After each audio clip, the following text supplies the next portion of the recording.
you anything that I can't tell everybody else. So when I went into the press conference, that was the thing that I said. If I'm not doing my job, you can pay and I'll be gone tomorrow. But I had said that many times before, because I honestly believe if you're not doing your job, you need to be gone. And I thought because we were having a bad season, it had nothing to do with me not being able to do my job. There's a difference between winning and doing your job.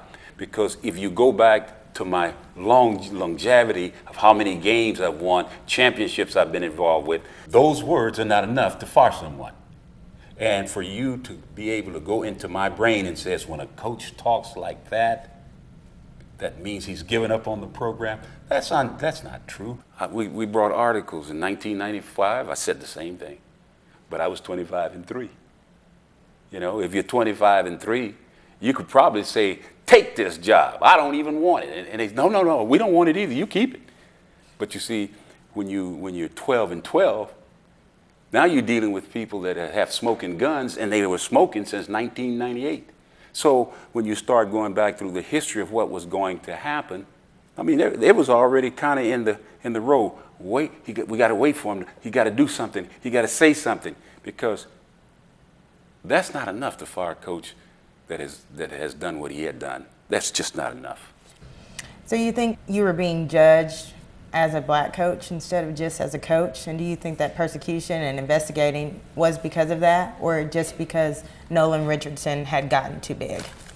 Well, when you say Nolan Richardson has gotten too big, I mean, what color am I? Black. Okay, I'm black.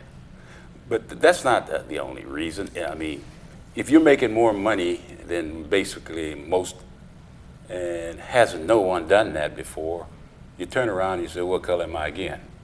And when you talk to a very well-known sports writer who is no longer with us, who comes in your office and say, Coach, the AD said something that I didn't like.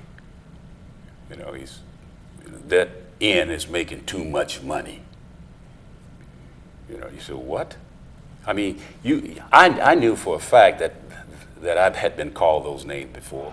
I am fine, babe. How are you? Great. Good deal. The issue of racism has surrounded Richardson his entire life. And when asked if he is a racist, he says it's impossible, citing his past. I don't have that chip that I would think a person from the South would have. Why? Because I live next door to Mexico. And do you know, when I crossed the bridge, I was as free. I could go anywhere, to the movies, ride the bus. I spoke Spanish. I mean, so I didn't get that total feeling all the time of being, just because I was black, I couldn't survive, because of where I was born and raised. When they hired the first black coach in El Paso, it was me. In the state of Texas, it was me. In junior college, it was me. So how does a racist get to those positions? Oklahoma, it was me. Arkansas, it was me. How did I get here? Think about all that. It's hard to think about. Racists don't go that far, baby. I'm going to tell you that right now. And there's no doubt that Richardson has made it far in his career and has touched many lives on the way. It's Michael Jordan. He runs camps, and I think I finished second with my team in his camps. And I recruited Michael Jordan to go to Tulsa. And at the big celebration, he wanted the spotlight to shine brightest on his players. If you look around this room and rooms that are over there, if you look in my garage, I have been honored. I'm on 8 Hall of Fames, 8 being honored. I got pictures of school named after me. I mean, I don't need anything from a standpoint of rah, rah, rah, Nolan's this. Nolan's had a lot of rides in 40 years. But my boys, young men today, now they're at an age where, man, these kind of things mean something to them. When they were young, going to play basketball overseas and all that, they could care less what's going on, really. But once you settle down and start growing a family, and the kids ask you, Dad, you played up there. Y'all won the national championship. I saw that ring. He never brought him to the school. He's never been in any area of the school. He's never been celebrated. You know, Corliss got a 14-year-old son, a 13-year-old son, Scotty Thurman. All they know is what they've heard. Now they came up to the school. They saw what happened. This is what it's all about. And I've said this over and over again.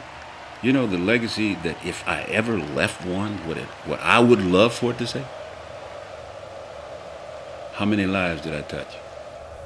And I can say, I touched a bunch, I believe. Richardson wants fans to remember his legacy in this way and move past the events that scarred his time in Arkansas. I'm okay now. God's good. I'm Angel Beasley, reporting for On the Hill. Yvonne Richardson played an outstanding role in the life of the Razorbacks, first encouraging her father, Coach Nolan Richardson, to take the job at Arkansas, then supporting community outreach through the foundation setup in her honor. As a part of the celebration of a championship weekend, the players of the '94 championship basketball team held a basketball camp for kids at the Yvonne Richardson Community Center in Fayetteville. Richardson and several players spoke briefly at the camp. Not only encouraging basketball skills, but getting a good education was just as important. You're growing up, you're young, be the best you can be. Not the next guy. You don't care about the next guy. What you care about is how important it is for you to be the best you can be. That's it. Ready. Back up just a little bit, man. Just a little bit. With a lot of hard work, a lot of desire, you guys can achieve anything. But like Coach always mentioned us, life is like basketball. It's like a game of basketball. What you put into it is what you're going to get out of it. Make good decisions, because the decisions you make today will have an impact on the life you live tomorrow. It doesn't matter what you do in life, but what you do is you play to win. I had a wonderful visit with the priest. He said, you know, Yvonne has done more for people in her death than most people will ever do living in their lifetime. And that meant a lot, because Yvonne has contributed to scholarships, to battered wives, to underprivileged kids, to cancer research. I mean, it goes on and on and on. We got 35, 40 charities year in and year out. I mean, her work never stops. Reporting for On the Hill, I'm Lindsay Crump.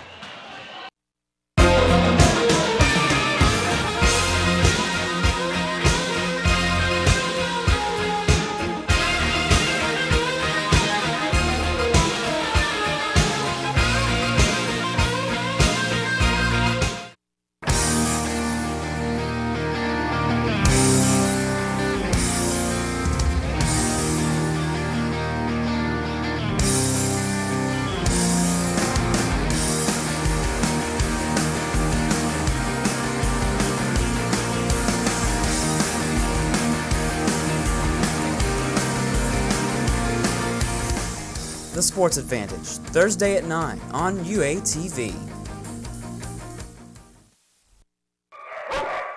25 million homeless animals are euthanized each year in the United States. That's a rate of 1 per second. Spaying and neutering is the only way to see the end of pet overpopulation. The Humane Society of the Ozarks has partnered with local veterinarians to provide a low-cost spay and neuter program. Assistance is available to all Northwest Arkansas pet owners. For more information, contact the Humane Society today.